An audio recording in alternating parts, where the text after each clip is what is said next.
사랑의 아버지 하나님, 우리는 본래 죄인이었습니다. 그런데 하나님께서 우리를 사랑하셨습니다. 당신의 아들을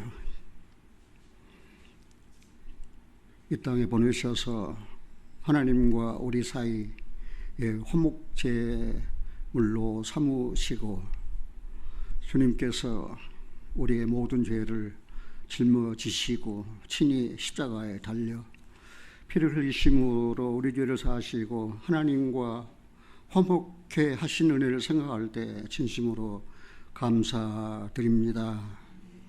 흑암의 권세 아래에 있었던 지난 날들을 생각하면 이제는 하나님의 사랑의 아들의 나라로 옮겨져서 진실하고 정직하고 신실하고 거룩한 삶을 살게 하신 은혜를 생각할 때에 하나님 감사드립니다. 하나님, 이제 나이가 연노해서 말씀도 잘 기억이 안 납니다. 그러나 하나님께서 시시때때로 성령으로 충만케 하셔서 말씀을 주시옵소서. 그리하여 내 말 하지 말게 하시고 하나님 말씀만 하게 하여 주시옵소서. 우리들은 세상적인 위로나 세상적인 것을 바라지 않습니다. 주님을 통한 위로, 주님을 통한 평안, 주님을 통한 행복, 주님을 통한 산소망 가운데 살기를 원하오니 오늘 이 시간도 기록된 말씀을 통하여 친히 말씀을 듣는 각 심령에게 하나님께서 말씀하시옵소서. 주님만 신뢰하고 의지합니다. 우리 주 예수 그리스도 이름으로 기도하옵나이다. 아멘. 사람에게, 인간에게 있어서 하나님이 이런 모든 게 다 신비입니다.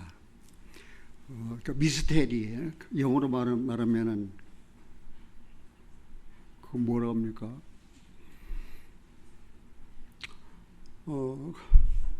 그게 뭐 미라클 아니? 비밀이에요. 다 신비예요. 하나님의 일은 다 신비예요. 하나님께서 계심이 신비입니다. 하나님께서 그 아들을 세상에 보내신 성육신 인카네이션, 이 신비입니다. 하나님께서 당신의 모든 말씀을 그 종 선지자들에게 일러주셨는데 하나님 말씀이 인간의 언어로 기록되었다는 것이 신비입니다. 하늘나라 갈 수 없었던 내가 구원받았다는 것이 신비입니다. 이건 미스테리예요. 신비의 사건이에요.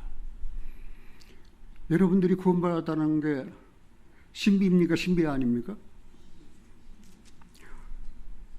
하늘에 별들 기어가지 많은 사람, 바닷가에 모래에 알매어가지 많은 사람 가운데 내가 하나님을 알게 되었다는 게 이게 신비입니다. 그런데 여러분들이 하나님 알고 예수 그리스도를 알고 성경을 소유하고 성경을 읽고 내가 구원받았다는 것이 신비란 사실을 알면서도 여러분들이 세상에 파묻혀서 살기를 원하십니까?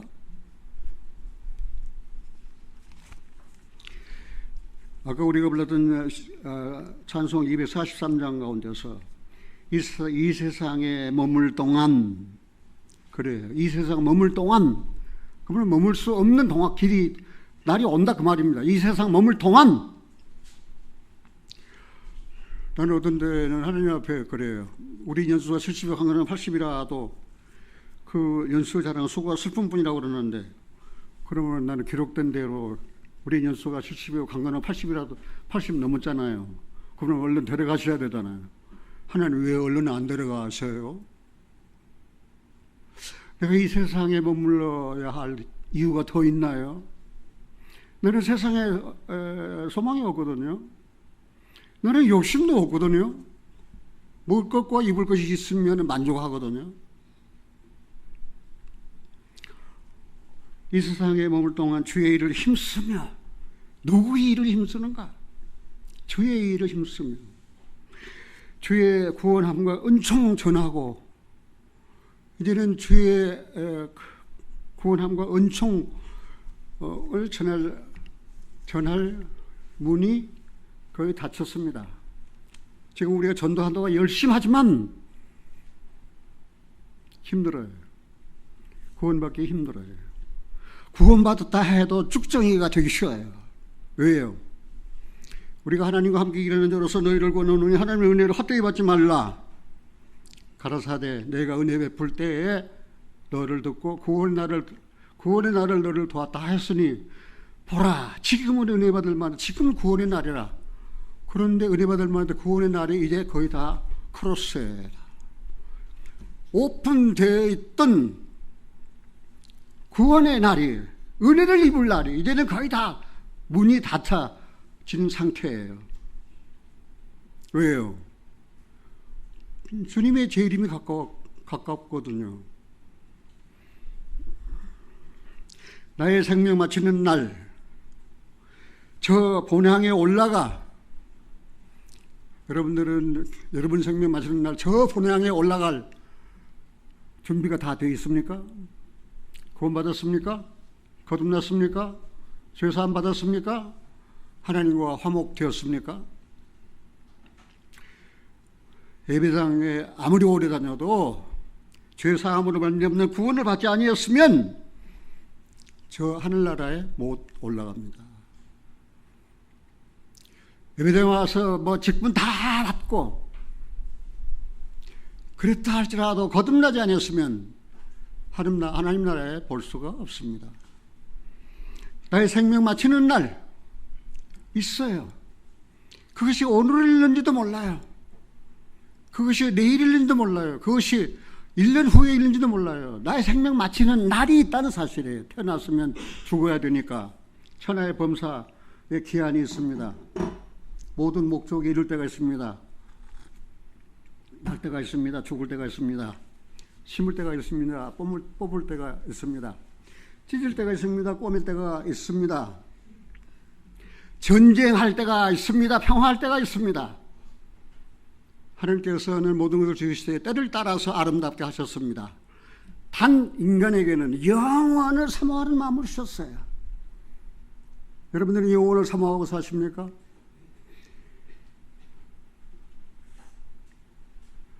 나의 생명 마치는 날 저 본향에 올라가. 저는요 너무 흥분되어가지고 이 찬송을 부르니까 막 눈물이 나려고 그래요. 막 흥분이 되어가지고 나의 생명 마치는 날 저 본향에 올라가 주의 얼굴 그곳에서 배우리. 주님의 얼굴을 이제 본다 이 말입니다. 지금은 들었던 말씀을 통하여 희미하게 보이지만 그때는 얼굴과 얼굴을 대하여 본다 그 말입니다. 그날이 멀지 않았어요. 주의 얼굴 배우리. 주의 얼굴 배우리. 슬픔 하나도 없고 슬픔이 하나도 없어요. 얼마나 고마고 감사해요. 이것을 신비스럽게 하나님이 다 준비를 해 놓으셨어요. 그것을 깨닫지를 못해요. 사람들이. 왜 그렇습니까? 죄로 인해서 마귀에게 속했기 때문입니다. 성령으로 거듭난 사람은 이제는 하나님께 속한 사람이에요. 하나님께 속한 사람은 하나님의 말씀을 듣는 사람이에요. 하나님의 말씀을 듣는 사람은 예수님처럼 사는 거예요. 미안합니다. 나는 예수님처럼 그렇게 잘 못 살아요. 때로는 화도 냅니다. 때로는 미워하기도 합니다. 때로는 욕심도 있습니다. 그러나 예수님처럼 사는 거예요. 예수님처럼 사는 거예요. 나는 마음이 온유하고 겸손하다고 그랬습니다. 온유하게 사는 거, 겸손하게 사는 거예요. 슬픔 하나도 없고 금빛 찬란한 데서 구속하신 주의 얼굴을 배워요.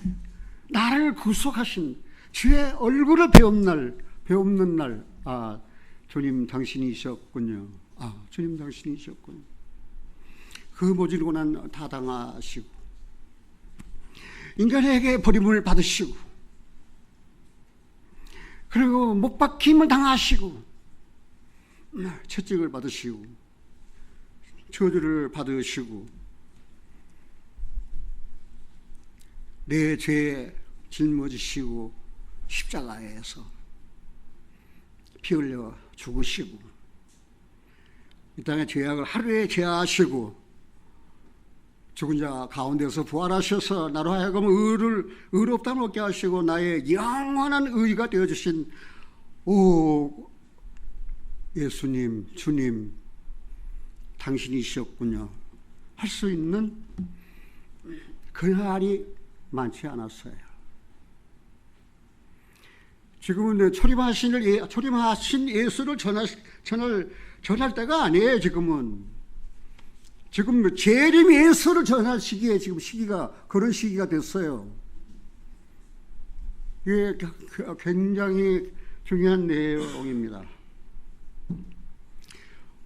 말세 종말에 얻을 성도의 기쁨, 마지막 날 성도들이 얻을 기쁨을 생각해 보셨습니까?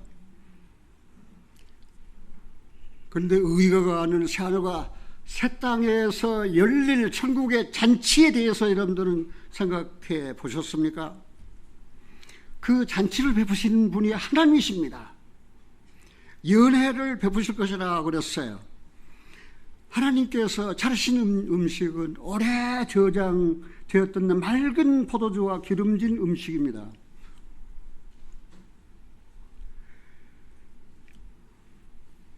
그리고 하나님을 알 수 없게 가리워진 면박과 휘장이 열려요. 그리고 사망을 영원히 멸하시는 것이에요. 그리고 눈물을 씻기시고 인간의 모든 수치를 다 제하십니다. 금빛 찬란한 곳에서. 지금까지 이해하지 못했던 하나님의 주권에 대해서 알 수 있습니다. 하나님께서 주인이 되어서 행하신 권리에 대해서 알 수 있어요. 하나님의 주권에 대해서 알 수 있어요. 여러분들이 하나님의 주권에 대해서 얼마나 아시려는지 저는 잘 모르겠습니다. 이제 나 자신을 살펴야 할 때 내가 정말 성령으로 거듭났는가? 나는 하나님께 속한 사람인가? 내가 이 땅에 지금 나그네이지만, 행인과 나그네이지만 하늘나라의 본향을 가기 위한 준비가 확실하게 다 되어 있는가?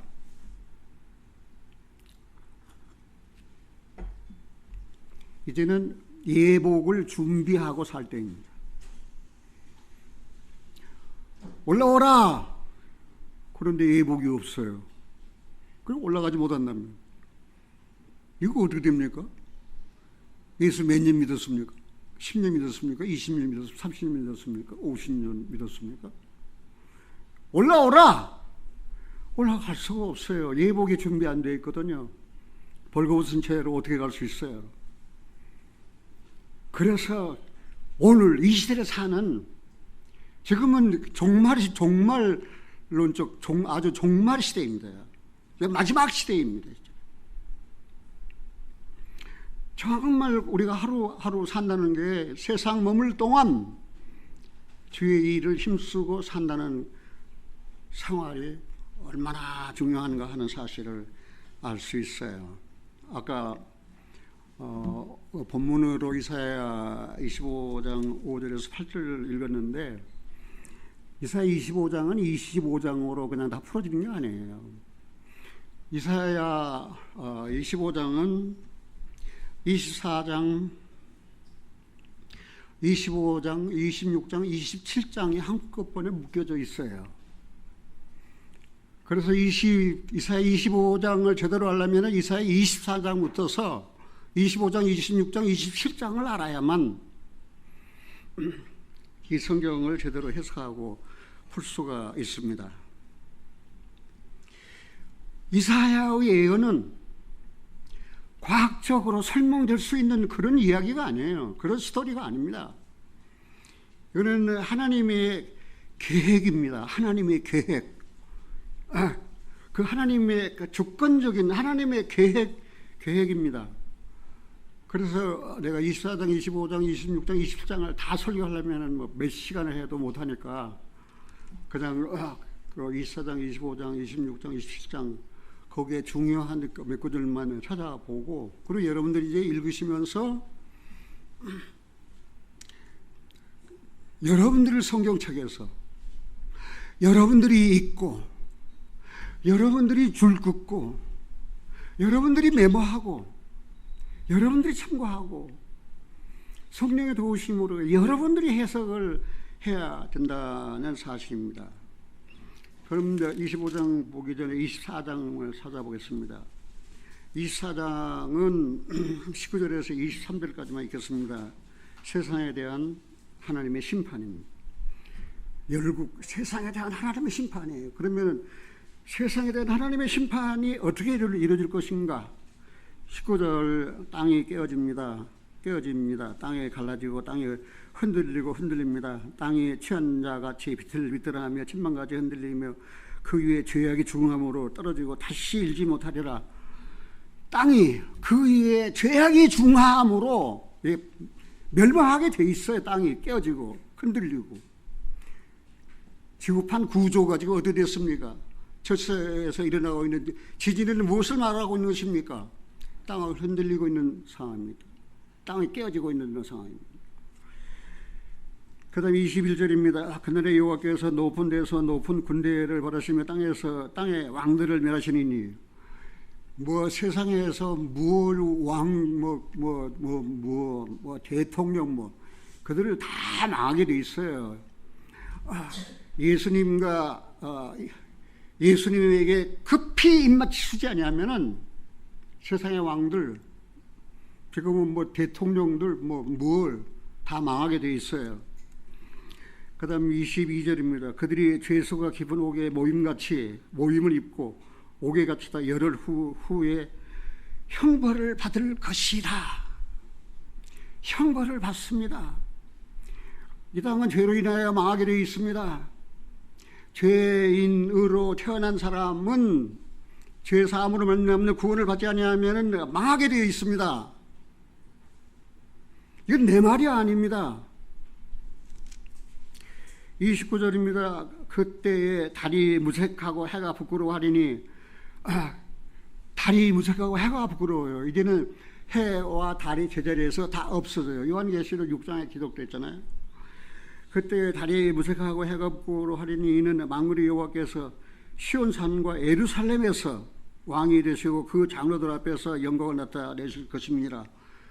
그러면 시대적인 배경이 어디냐? 여호와께서 시온산과 예루살렘에서 왕이 되실 때, 그러면 어떻게 됩니까? 이스라엘이 회복돼야 돼야 되지 않습니까? 시온산과 예루살렘에서 왕이 되시니까 이거 뭐예요? 초림하신 예수님입니까? 아니에요. 이건 재림하실 상태를 말하고 있는 거예요. 재림하셔서 이루어질 상태를 이야기하고 있는 거예요. 그럼 지금 어떻게 되었습니까? 예루살렘이 회복됐지 않습니까? 스가랴 14장에 기록된 말씀대로 그 발이 예루살렘 앞 곧 동편 감람산에 서실 것이요. 다 준비되어 있어요. 발만 내려놓으면 이제 끝입니다. 그런 정도로 가까이 지금 이루어졌어요. 아주 말쓰지 말을 우리가 살고 있는 거지, 지금요. 지금 하루하루 산다는 게 두려워요, 무서워요. 여러분들은 어떻게 세상 살고 사시는지 모르지만 하나님의 눈으로 볼 때, 예수님의 눈으로 볼 때, 성령을 거듭난 그리스도인으로 인해 눈으로 볼 때 이 세상이 죄악이 관영한 세대예요. 거짓이 난무, 거짓이 판치는 시대예요. 진리는 간 데가 없어요, 지금요. 모든 국제사회에 있어서나 돌아가는 모든 일들을 보면은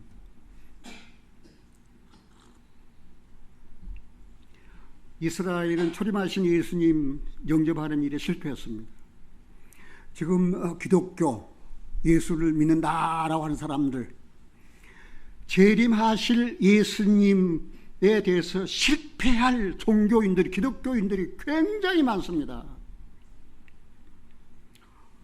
다시 오실 예수님을 영접할 그리스도인들은, 그리고 올라오라,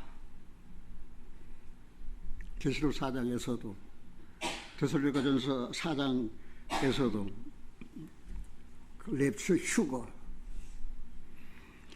휴거 되지 못할 기독교인들이 엄청 많다는 사실이에요. 나는 그 사실 생각할 때 말입니다. 내가 섬기는 우리 교회 성도들은 어떤가? 정말 세상에 머물 동안 주의 구속과 그분의 은혜를, 은총을 전하면서 다시 오실 주님을 기다리고 소망하는, 재림하실 주님을 기다리는 소망 가운데서 사는가? 아까 우리는 그런 찬송에서 했지요. 저 멀리 배는 나의 시온성. 가고 싶어요. 저 멀리 배는 나의 시온성 가고 싶어요. 그렇게 다시 오실 주님, 재림의 주님을 소망하는 그리스도인들, 복된 사람이에요. 그런데 저 멀리 보이는 나의 시온성이 보이지 않아요. 그냥 세상 것만 보이는 거예요. 세상 것만. 세상 것에 얽매여 살다가 그때 희구되지 못하고 못한다면 어떻게 될 것입니까? 그래서 지금 24장, 25장, 26장은 지금 여기 24장 23절에 의한 대로 시온산과 예루살렘에서 왕이 되시고 시기를 우리가 알 수 있어요. 25장은, 그래서 24장은 세상에 대한 하나님의 심판에 대해서, 그리고 25장은 이스라엘에게 베푸신 은혜, 만민에게 베푸실 은혜에 대한 내용이에요. 6절입니다. 만군의 여호와께서 이 산이 어떤 산이라고 했습니까? 시온산이라고 24장에 나왔잖아요. 이 산에서 만민을 위하여 기름진 것과 오래 저장하였던 포도주로 연회를 부으시리니 곧 골수가 가득 찬 기름진 것과 오래 저장하였던 맑은 포도주로 하실 것이며, 또 이 산이 어디 산입니까? 시온산입니다. 모든 민족의 그 가려진 면박과 열방의 그 덮인 휘장을 제하시며, 8절 같이 읽겠습니다. 사망을 영원히 멸하실 것이라.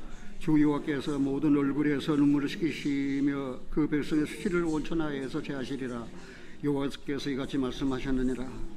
사망을 멸하실 것이라. 눈물을 씻기실 것이다. 계시록 21장입니다. 하늘에서 내려오는 새 예루살렘 있잖아요. 그 눈에서 모든 걸 다 씻기십니다. 사망이 다시 있지 않다고 했습니다. 애통과 슬퍼하는 것이 다시 있지 않다고 그랬습니다. 그러면 이 사건은 언제 이루어집니까? 주님이 오셔서 이제 의가 가는 새 하늘과 새 땅에서, 어떤 사람은 천년왕국이라고 해석하는 사람이 있지만 천년왕국이 아니에요. 그 다음에 26장을 보겠습니다. 그래서 이스라엘과 만민에게 베푸실 은혜에 대한 내용이 25장에 기록되어 있죠. 이제 26장입니다.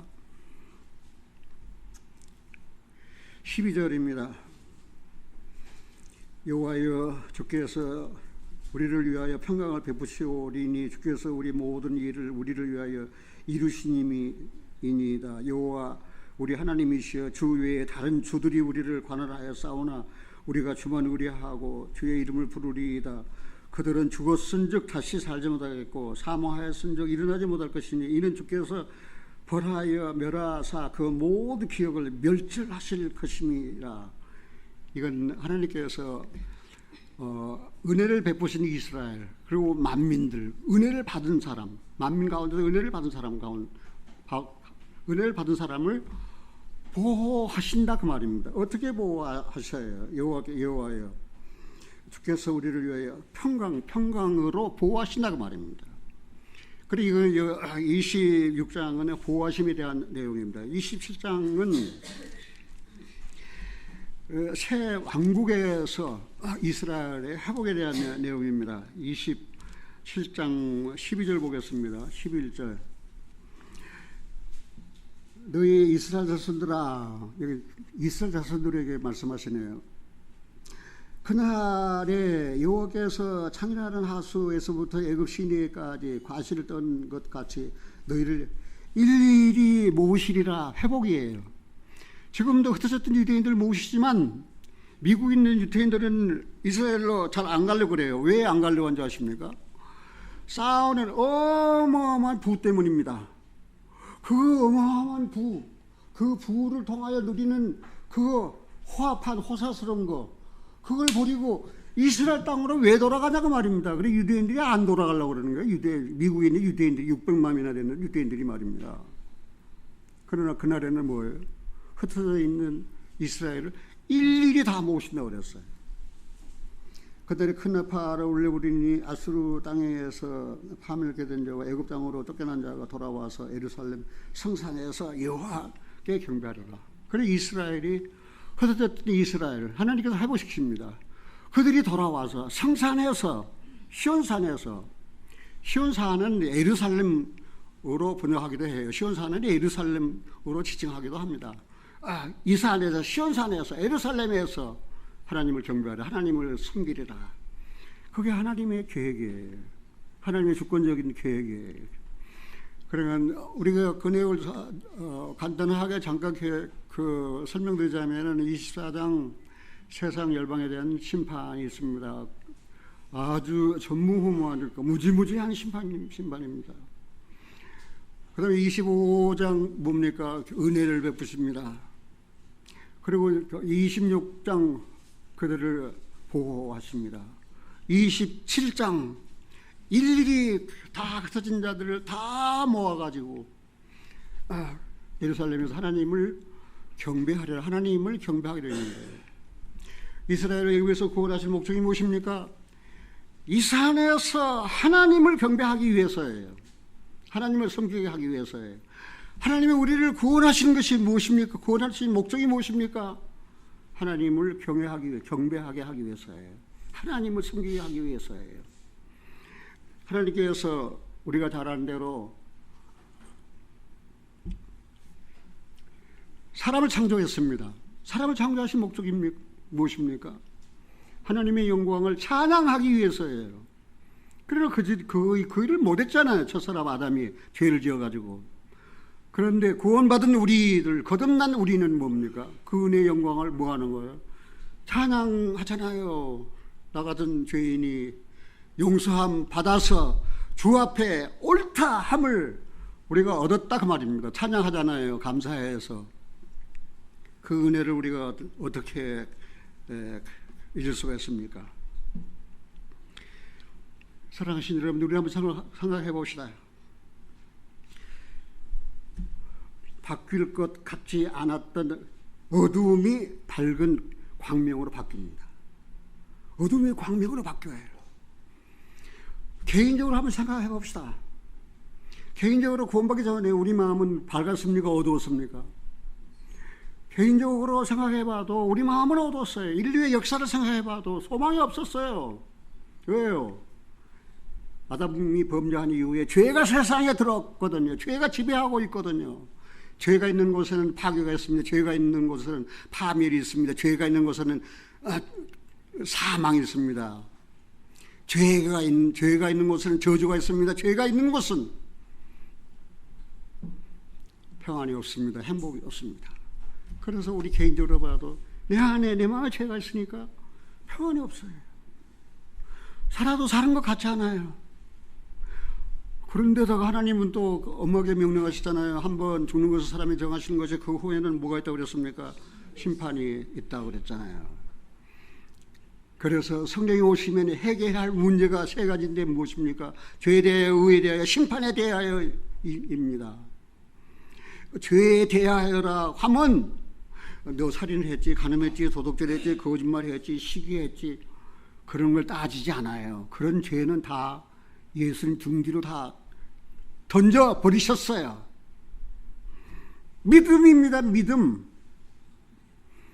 예수께서 네 죄를 담당하신 것을 믿었느냐 거절했느냐 그거예요. 죄에 대하여라 하면 저희가 믿지 아니하며 여러분들은 어떻습니까? 죄에 대하여라면 저희를 믿지 아니하며, 그런데 여러분들 믿음을 가졌습니까?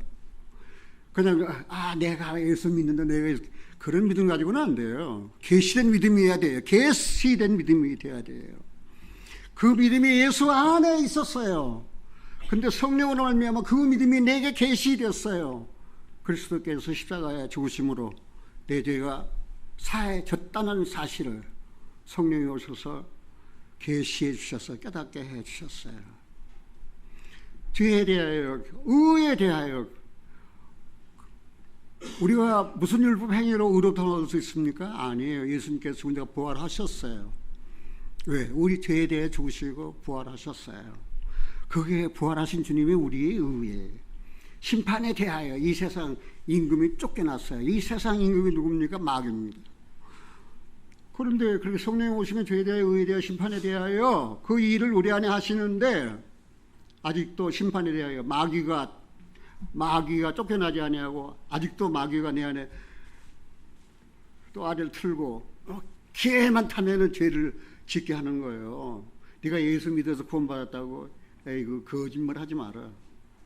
그래서 사탄은 계속 유혹하고 우리를 하여금 온전한 믿음을 같이 못하게 만드는 거예요. 그래 어떻게 해야 됐습니까? 바꿀 것 같지 않았던 이 어둠의 세력이 세상에 빛으로 오신 예수 그리스도를 내 마음에 모시자마자 얘는 어둠에 물러가고 내 마음은 어떻게 해요? 내 마음은 밝아졌어요. 내 마음은 환해졌어요. 이제는 하나님과 화목한 자가 됐어요.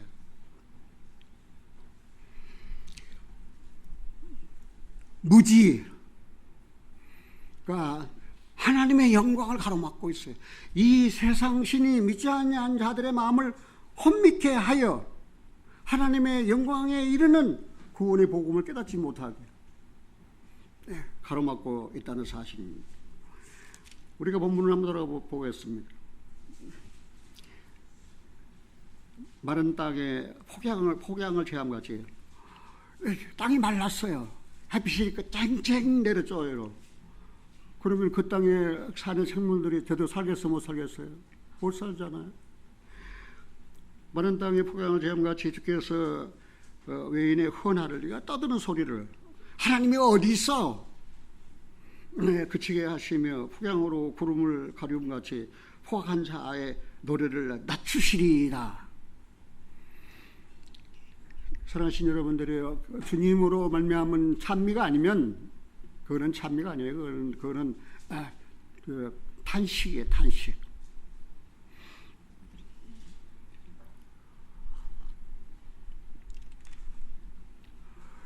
우리나라 고시조에 노래 삼긴 사람, 노래를 지은 사람은 시름도 하도 할사 근심이 많아. 이르다 다 못 일러 불러서나 풀었던가라고 하는 고시가 있습니다. 노래 삼긴 사람, 노래를 지은 사람, 노래를 창작한 사람, 이르다 다 못 일러서 불러서나 풀었던가. 사랑하신 여러분들이 우리는 말로 해도 시원치 않아요. 그러면 그거 어떻게 하는 거예요? 이제 노래로 흥얼거리는 거예요. 사랑하신 여러분들이요, 그런 그 구름으로 가려움 같이 포악한 자의 노래를 낮추시리이다. 진정으로 즐거운 노래는 나를 구원하셨다는 구원의 노래, 구원의 찬송이에요. 그래요, 안 그래요? 세상 노래 흥얼거리고 뭐 다 해봤자 끝은 뭐예요? 역시 허전하고 허망해요. 그리고 구원의 노래를 한번 부르세요. 복된 찬송 한번 불러보세요. 얼마나 마음이 흐뭇하고 마음이 꽉 채우는지. 6절 만군의 여호와께서 이 산에서 만민을 위하여, 이 산 어디 산입니까? 시온산 예루살렘에서 기름진 것과 오래 저장하였던 포도주로 요래를 부으시리니 곧 골수가 가득한 기름진 것과 오래 저장하였던 맑은 포도주로 하실 것이다. 시온산의 잔치, 그 시온산의 잔치에 제공되는 음식이 뭐라고 그랬습니까? 오래 저장되었던 포도주와 기름진 것, 오래 저장된 포도주 예수 그리스도입니다. 기름진 것, 성령으로 충만한 예수 그리스도입니다. 이거는 복음입니다. 예수 그리스도를 통한 복음입니다. 사랑하시는 여러분들이요, 복음을 깨달아 보세요. 여러분들 마음이 얼마나 기뻤습니까? 복음을 깨달아 보세요. 여러분들의 마음이 얼마나 풍성했습니까? 그래서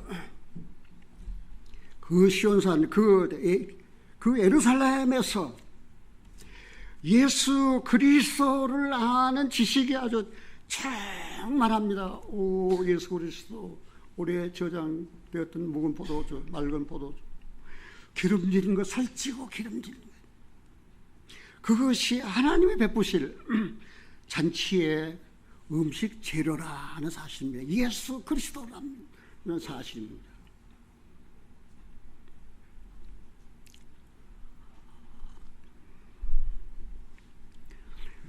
변화산에서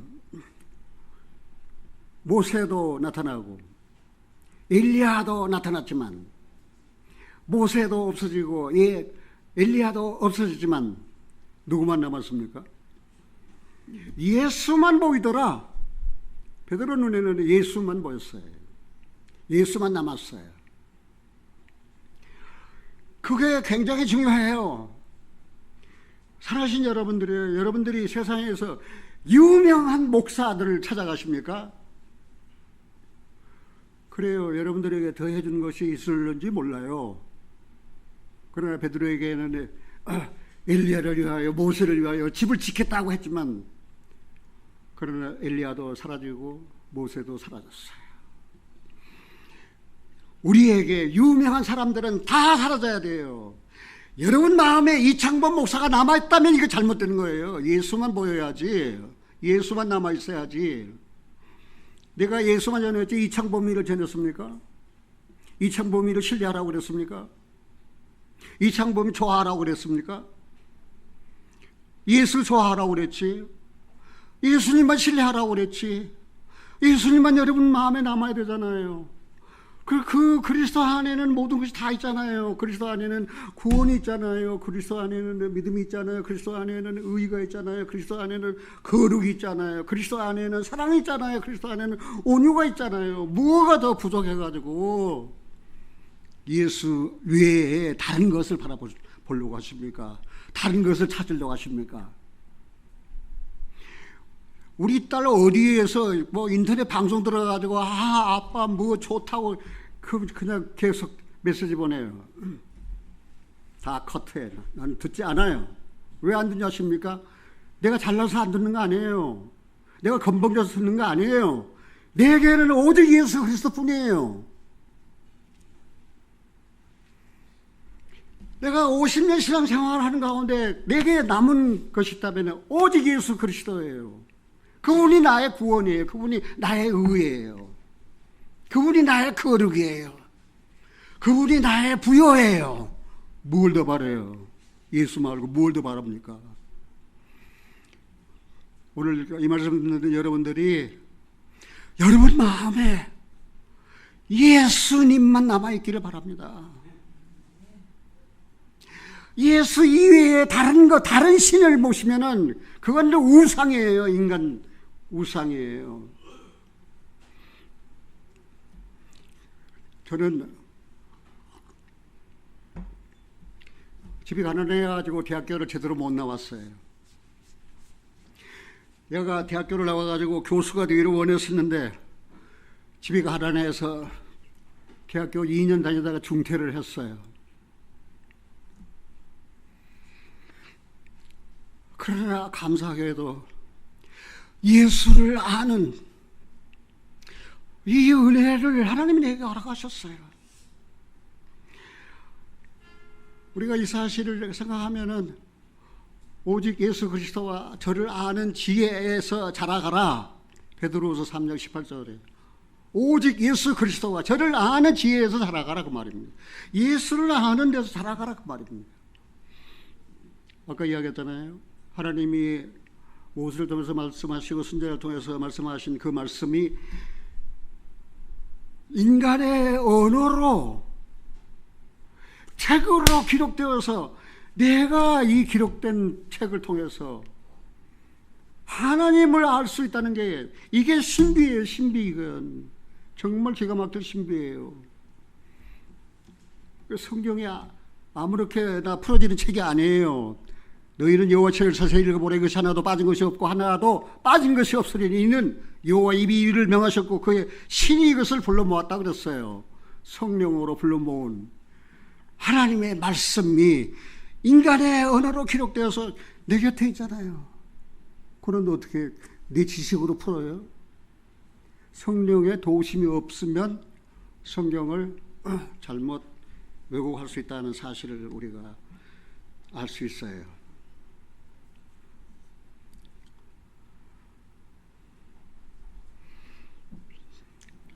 우리가 이스라엘 보면은 큰 중요한 두 산이 있습니다. 구약 시대는 무슨 산이 있었습니까?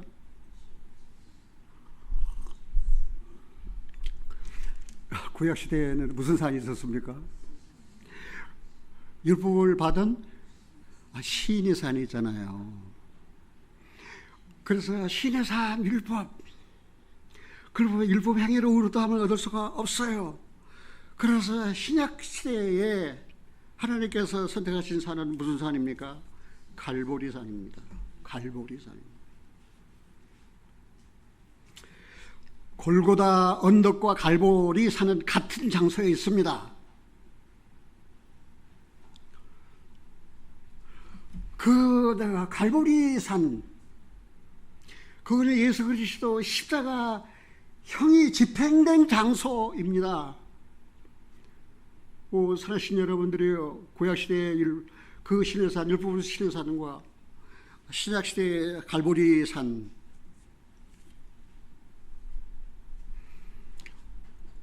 어떤 전도자는 이야기했어요. 하나님께로 가는 길을 어떻게 하면 알 수 있느냐? 서울대학교 나와도 모른다. 옥스퍼드나 하버드 대학을 나와도 하나님께 가는 길을 모른다. 그럼 오직 갈보리 산만 하나님께로 가는 길을 알 수 있다. 저는 어떤 책을 읽다가 그 전도인이 굉장히 어려운 상태에서 살다가 예수 만나가지고 구원을 받아가지고 내가 받은 이 구원, 내가 받은 이 은총을 내가 전해야지 하고 전도자가 되어서 외친 내용이 바로 그것입니다. 그리스도에게 가는 길은 오직 갈보리 십자가를 통해서만이다.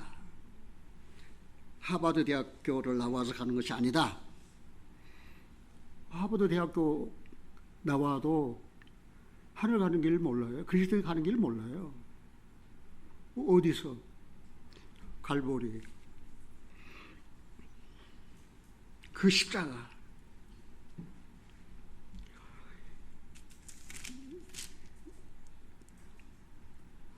7절입니다. 또 이 산에서 모든 민족의 그 가려진 면박과 열방의 그 덮인 휘장을 제하시며 가려진 면박. 자, 다음 쳐다보세요. 보입니까? 안 보입니까? 보입니까? 안 보입니까? 왜 안 보입니까? 그러면 보려면 어떻게 합니까? 내 얼굴 보려면, 잘생긴 내 얼굴 보려면 어떻게 하면 됩니까? 보여요, 안 보여요? 어려워요, 간단해요? 왜 구약을 읽을 때 깨닫지 못하느냐 그 말입니다. 왜 구약을 깨닫지 못해요? 이 가려진 수건 때문에, 면박 때문에 그래요. 휘장 때문에 그래요. 이것만 치우면 다 보여요. 구약 확 열리는 거예요. 고린도 후서 3장 한번 찾아보겠습니다.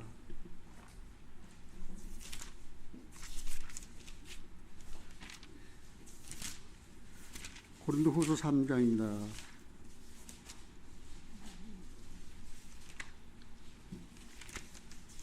찾으셨습니까? 고린도후서 3장.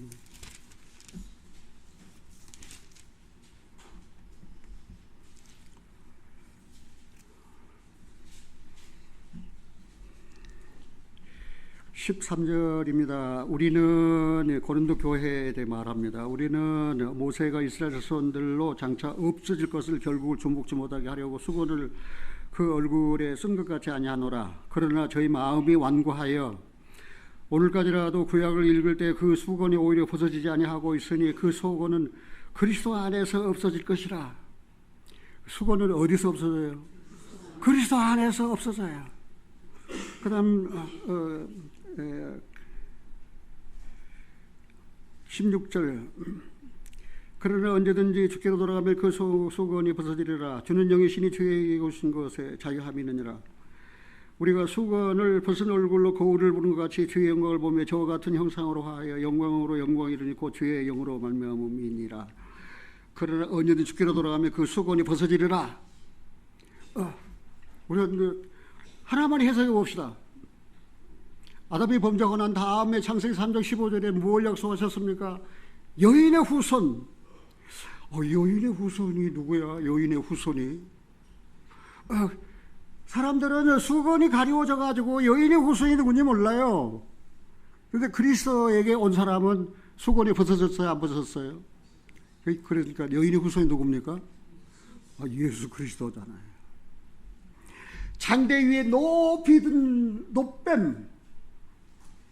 이 노뱀이 뭐야? 왜 뱀에 물린 사람들 노뱀을 쳐다보면 살리라 그러셨어? 이 노뱀이 뭐야? 어디로 돌아가면 풀어져요? 그리스도에게로 돌아가면 풀어져요. 모세가 광야에서 노뱀을 높이 든 것처럼 인자도 어떻게 하리라? 들려야 하리라. 그러면 노뱀이 누구예요? 십자가에 높이 달리신 예수 그리스도예요.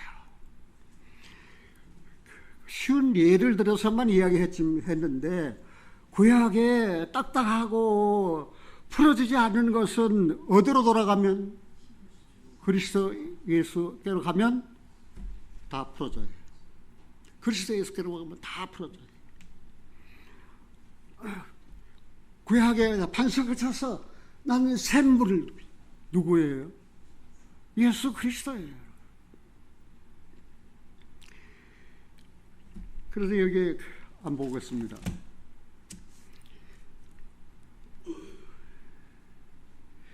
7절에 25절 7절에 또 이 산에서 모든 민족의 그 가리워진 면목과 열방의 그 덮인 휘장을 어떻게 한다고 그랬어요?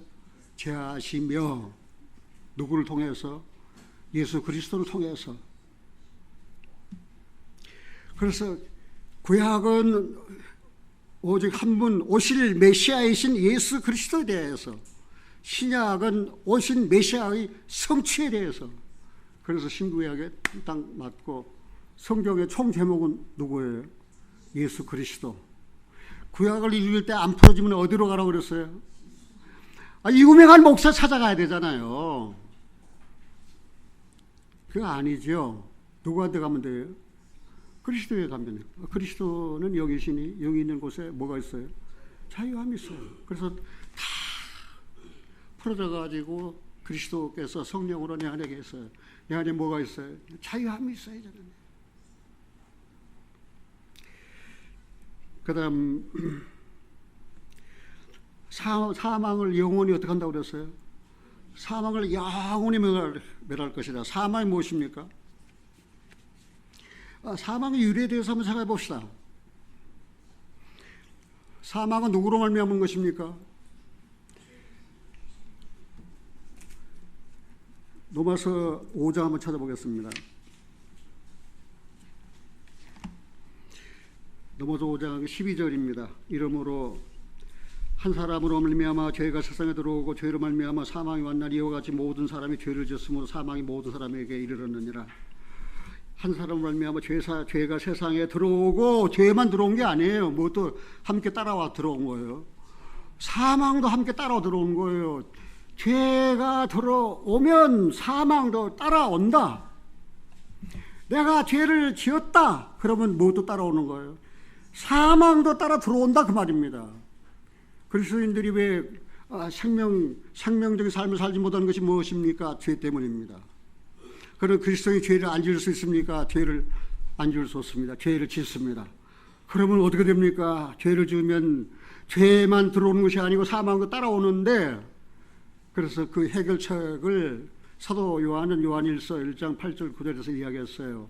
만일 우리가 우리 죄를 자백하면 저는 미쁘시고 의로사 우리 죄를 사하시며 모든 불의에서 우리를 깨끗게 하실 것이요 죄 없다 하면 스스로 거짓말하는 자고 하나님을 속이는 자가 했습니다.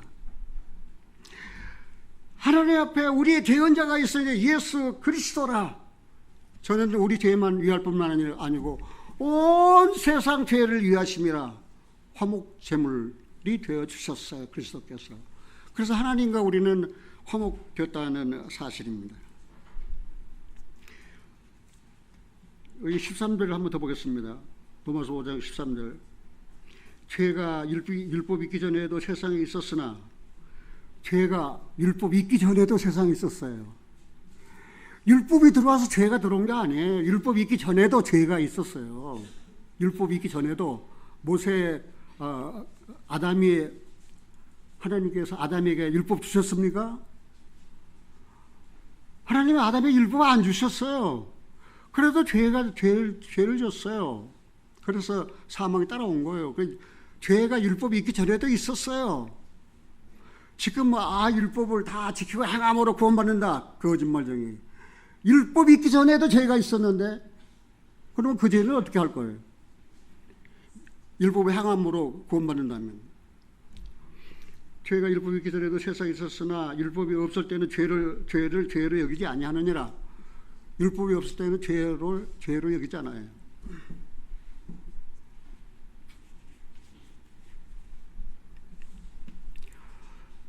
베트남에서 느낀 일 하나. 내가 머문 곳은 31층이었어요. 아래를 내려다 보니까 그 베트남 사람은 오토바이가 보니까 개미 군단이에요. 개미 군단. 세상에 계속 물고 가고 또 물고 가고. 와. 그런데 시내로 한번 나가봤어요. 차가 다닐 길인지 사람이 다닐 길인지 오토바이가 다닐 길인지 이게 뉴요커가 다닐 길인지 자전거 다닐 길인지 길이 없어요. 세상에 그런 데서 운전하고 사는 사람들은 아주 천부적인 재능. 우리 손자가 그래요. 할아버지, 나는 베트남에서 차를 살 수가 없어. 왜? 무서워서 운전을 못 한다는 거예요. 얼마나 무섭던. 그런데 죄가 율법이기 전에도 세상에 있었으나 율법이 없을 때에는 죄로 여기지 아니하느니라. 그래서 경찰들이 단속하는 법이 없어요. 단속하는 경찰을 하나도 본 일이 없어요. 어떤 애기 엄마는 애기를 안고 오토바이를 타고 말입니다. 그 다음에 핸드폰 하면서 오토바이 하고 가는 거. 우와, 세상에.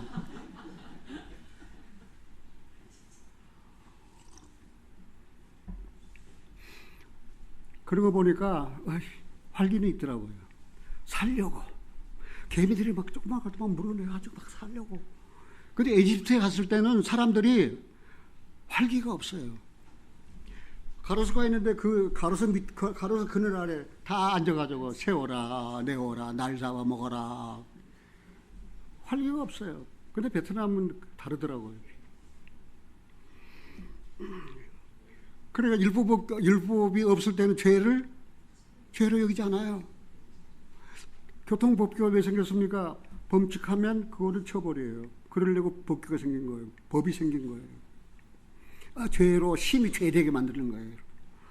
그러면서 뭐라 했습니까? 14절 같이 한번 읽어볼까요? 그러나 아담으로부터 모세까지 아담의 범죄와 같은 죄를 짓지 아니한 자들 위에도 사망이 왕노릇하였나니 아담은 옷을 자의 부상이라. 예. 아담은 옷을 자에 뭐라고 그랬어요? 아담이 죄를 졌어요. 하나님, 내가 죄를 졌어요.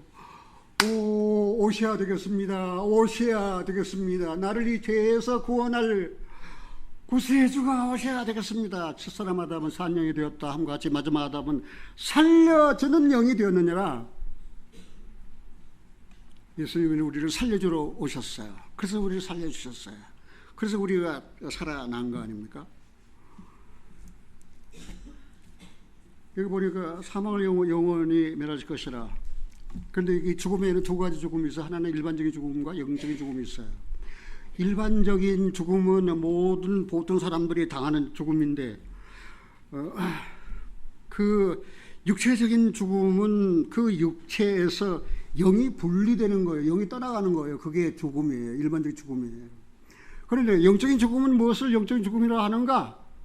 거듭나지 못한 상태에 있는 사람은 영적으로 죽은 사람이에요. 거듭나지 않은 사람은 영적으로 죽은 사람이에요. 그 사람은 육신에 속한 사람이에요. 자, 일반적인 죽음과 그다음 무슨 죽음이 있다고 그랬어요? 영적인 죽음. 일반적인 죽음은 죽으면 육체에서 영이 떠나가는 거예요. 그리고 그 영이 떠나서 없어져 버린 것이 소멸되는 거 아니에요. 음부에 가 있어요. 신약시대는 사망에 가 있어요. 그 나중에 사망과 음부도 그 가운데서 죽은 자를 내어주니 이것이 두째 사망이라고 그랬습니다. 두려워하는 자들, 믿지 아니하는 자들, 해금자들, 간음자들, 우상 숭배자들, 모든 거짓말하는 자들은 불과 유황으로 하늘 못 참여하리니 이것이 둘째 사망이라 두 번 죽어요. 계시록 20장 15절, 계시록 21장 8절에 이미 기록되어 있어 두 번 죽어요. 죽어가지고 태어나가서 이제 육체적인 죽음을 당했어요. 육체로부터 그 영이 떠나가지고 소멸되는 줄 아십니까? 천문의 말씀이에요. 음부가 있어요. 마지막 때가 되면은 이제는 백보자 심판 이후에 심판대 앞에 서서 심판을 받고 이제는 지옥 불문에 들어가요. 이게 두 번째 사망이라는 사실입니다. 영적인 죽음, 우리가 거듭나기 전에 육신에 속한 사람. 에베소 2장에 그랬잖아요. 죄와 허물로 죽었다고. 그게 영적인 죽음을 말하는 거예요.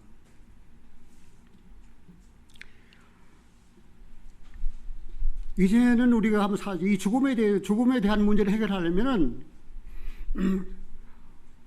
사망을 그 죽은 자 가운데서 부활하셔서 사망 권세를 이기신 예수 그리스도를 믿음으로 죽음에 대한 문제를 해결할 것이냐, 거절함으로 계속 죽은 자 가운데에서 심판을 받아. 그리고 두 번째 심판은 불과 그 불못을 타는 지옥에 갈 것이냐, 그것은 사람이 인간이 결정해야 돼요. 영접하여 그리스도를 내 구주로 영접하여 살 것이냐, 그리스도를 거절하고 배반하여 이제는 내 지옥 갈 것이냐. 하나님은 인간의 죄로 인한 모든 절망 상태를 다 벗겨버렸어요. 아주 간단하게 요한복음 3장 15절에 그렇게 기록되어 있어요.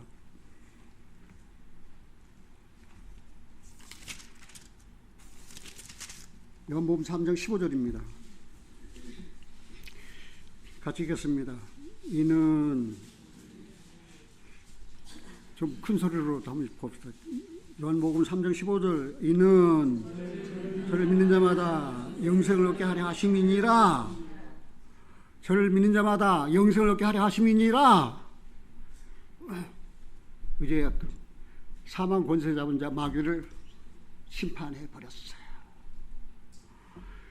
우리는 하나님께 속한 사람들이에요. 다 이상. 마귀가 자기 것이라고 주장할 수가 없어요. 여기 그랬잖아요. 이는 저를 믿는 자마다 저가 누구예요? 하나님의 아들 겟세마네 동산에서 해골 그 갈보리 그 산 언덕에서 살이 찢기고 피를 다 쏟으시고 그리고 우리 죄를 다 사하셨어요. 이는 저를 믿는 자마다 뭐라고 그랬어요? 영생을 얻게 하려 하심이라. 믿었는데도 영생 얻지 못했다. 말이 됩니까? 저를 믿는 자마다 영생을 얻게 하라 하시매라. 사망을 다 너라 하셨습니다. 시간이 없어서 읽지는 않겠습니다. 고린도전서 15장에 보면은 사망을 제하셨습니다. 이게 비밀이라고 했습니다. 마지막 나팔에 호련히 순식간에 변화한다고 그랬습니다. 마지막 나팔에 호련히 순식간에 예수님이 공중에서 내가 공중에 이르렀으니 올라오라. 순식간에 호련히 변화돼요. 얘는 휴거됩니다. 사망아 너희 쏘는 것이 어디 있느냐. 사망에 쏘는 것 죄의 걷는 율법이라. 그러나 우리 주 예수 그리스도로 말미암아 이김을 주신 하나님 앞에 감사한다고 그랬습니다. 더 이상 사망이 우리를 주관하지 못한다는 사실입니다. 처음부터 여러분들이 말씀드렸습니다. 이 시대는 재림을 준비하는 시대입니다. 다시 오실 재림하실 예수님을 영접할 준비를 해야 될 시대입니다. 우리가 마태복음 25장에 보면은 열천의 비유가 나옵니다. 열천은 중 다섯은 미련합니다. 다섯은 지혜롭습니다. 등과 기름을 가지고 있습니다. 미련한 다섯 처녀는 등만 있습니다. 등만. 공원. 내가 구원받았다. 그러나 기름이 없어요. 구원받은 사람들 조심하세요. 여러분들 구원받았다고 간증했습니까? 구원받았다는 등을 높이 들었습니까?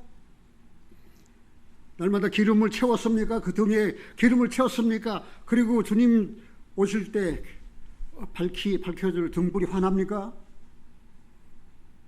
그런데 미련한 다섯 처녀는 아니에요. 등만 가지고 있는 거예요. 기름이 없어요. 구원받은 그리스도인들, 내가 죄사함 받고 구원받았다라고 하면서 성령으로 충만하지 않아요. 성령으로 채워지지 않아요. 성령으로 인도를 받아야 해요. 성령으로 살았으면 성령으로 행하라 그 말입니다. 그런데 지혜로운 다섯 처녀는 등과 기름을 다 가지고 있어요. 그 미련한 다섯 처녀가 와서 기름 좀 나눠달라고. 그러니까 지혜로운 처녀들이 뭐라고 합니까? 아니야, 우리 쓰기에도 부족해. 저기 파는 자들에게 가서 저기 저 복음 전하는 사람이 있어. 거기 가봐. 거기 저 신천지 같은 데 한번 가봐. 거기 가서 기름을 사가지고 와. 우리 쓰기에도 부족하니까. 그래가지고 어떻게 해요? 그래서 기름 사러 갔어요. 이제 어디 복음 전하는 목사 없나? 어디 이청범 목사 개인전도 잘한다는데 한번 가볼까? 천만의 말씀 다 끝났어. 와도 쓸데없어 이제. 그런데 어떻게 해요? 신랑이로다 맞으러 나오라. 신랑이로다 맞으러 나오라. 등과 기름을 준비한 지혜로운 다섯 처녀는 신랑을 맞이하잖아요. 미련한 다섯 처녀는 이제 문 닫았어요. 문 닫혀버렸어요. 열어주소서 열리기는 뭘 열어요? 안 열려요. 그게 마태복음 25장에는 열쇠 비유 아니에요. 그 달란트 비유도 있고 문화 비유도 있고 그러잖아요. 그거 다 뭡니까? 말세 예수님 재림을 대비하는 그리스도인의 삶의 자세예요.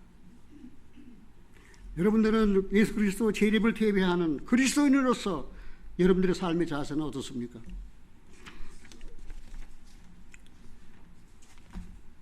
내가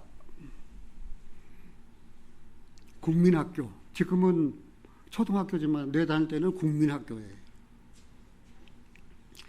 그 일제 강점기, 그때 내가 태어나서 그때 나도 살았거든요. 그런데 그때에 손양원 목사님이 계셨어요. 그 손양원 목사님은 1902년에 태어나가지고 1950년에 이제 소천하셨어요.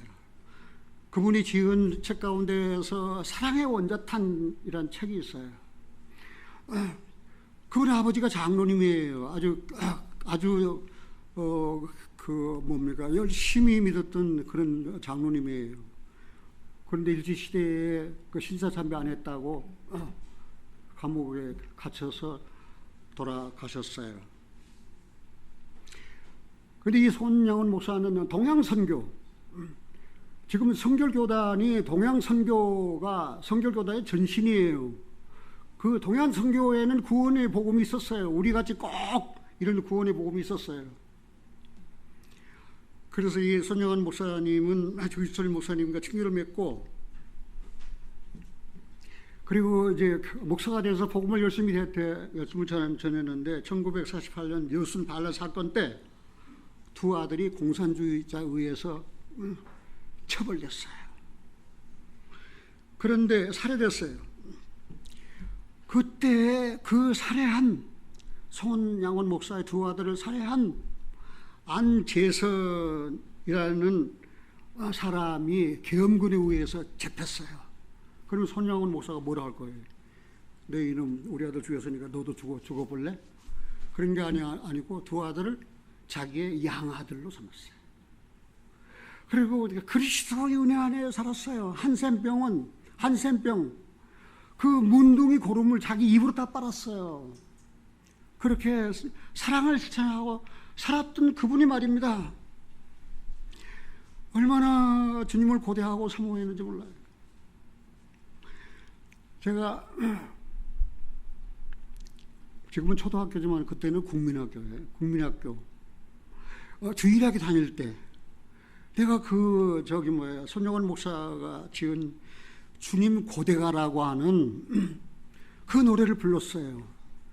내가 그때 주일학교 다닐 때만 해도 어른 주일학교 할 것 없이 신앙이 아주 풍성한 분이에요.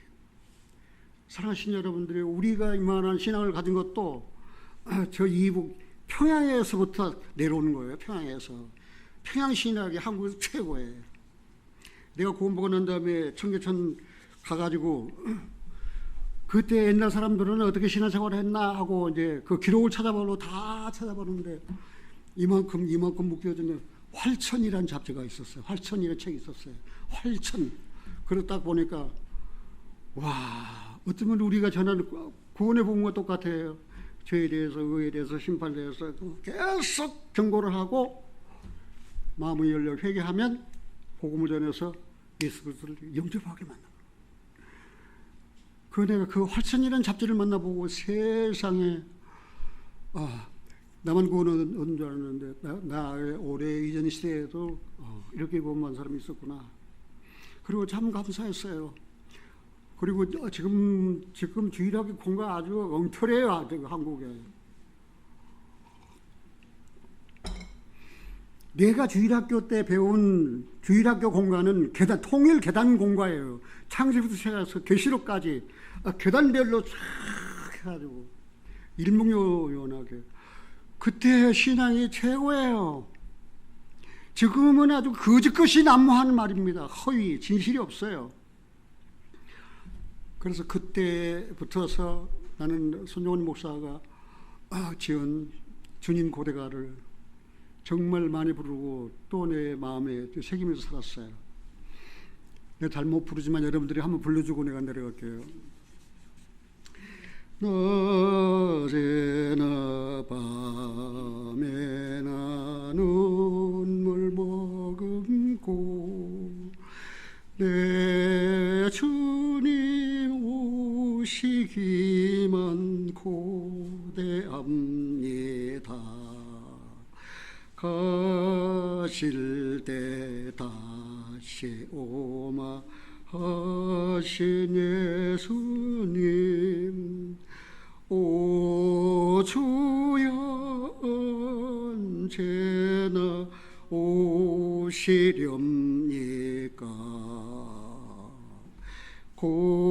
고적하고 쓸쓸한 빈들판에서 희미한 등 불만 밝히어 놓고 오실 줄만 고대하고 기다리오니 오 주여 언제나 오시렵니까?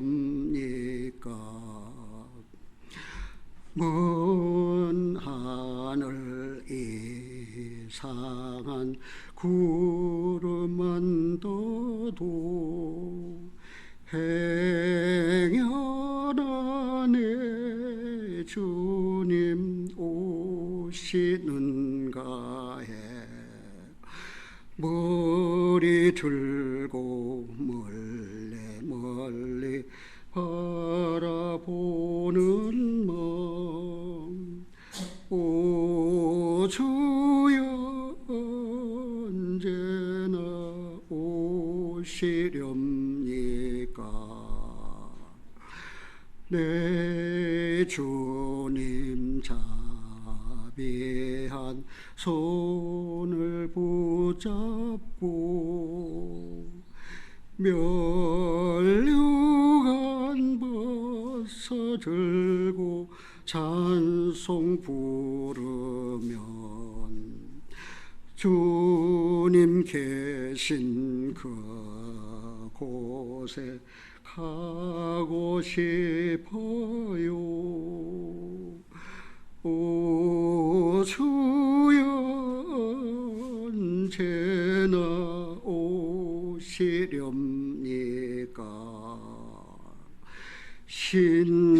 신부되는 교회가 흰 옷을 입고 기름 준비 다 해놓고 기다리오니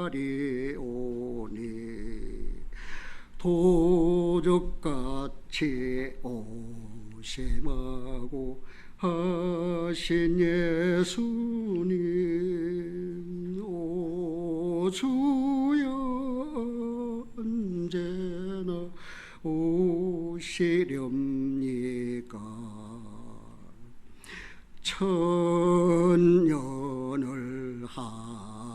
하루같이 기다린 주님 내 영혼 당하는 것 볼 수 없어서 이 시간도 기다리고 계신 내 주님 오 주여 언제나 오시렵니까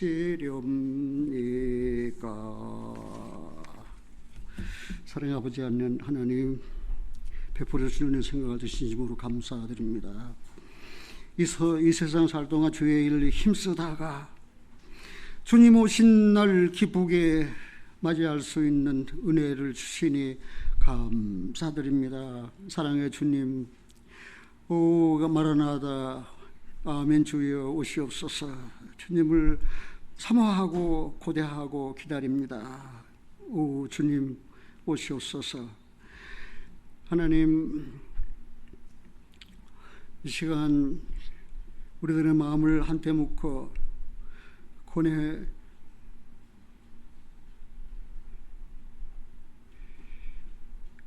혜은 권사님 손자 김윤우가 하나님 병원에 입원해 있습니다. 그 어린 생명이 이제 화요일날 수술을 받는다고 합니다. 의인의 간구는 역사하는 힘이 있다고 말씀하셨습니다. 나와 내 아내뿐만 아니고 우리 온 교회가 우리 윤우를 위해서 마음을 묶어 기도합니다. 하나님 우리 윤우에게 은혜를 베풀어 주시옵소서.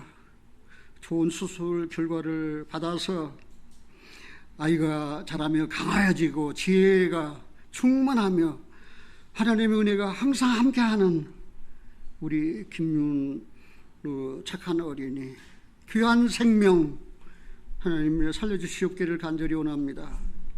하나님의 이 일을 통해서 윤우 아빠 엄마가 오직 나와 내 가정은 여호와만 섬기겠다고 결단하는 그런 놀라운 은혜도 함께 베풀어 주시옵기를 간절히 원합니다. 착하고 어린 생명 하나님이 이 땅에 보내주셨는데 이제는 내 키가 자라고 지혜가 자라고 하나님의 은혜를 듬뿍 받는 복된 어린아이로 착하고 건강하게 자라도록 은혜를 베풀어 주시옵소서. 우리 주 예수 그리스도 이름으로 기도하옵나이다. 아멘.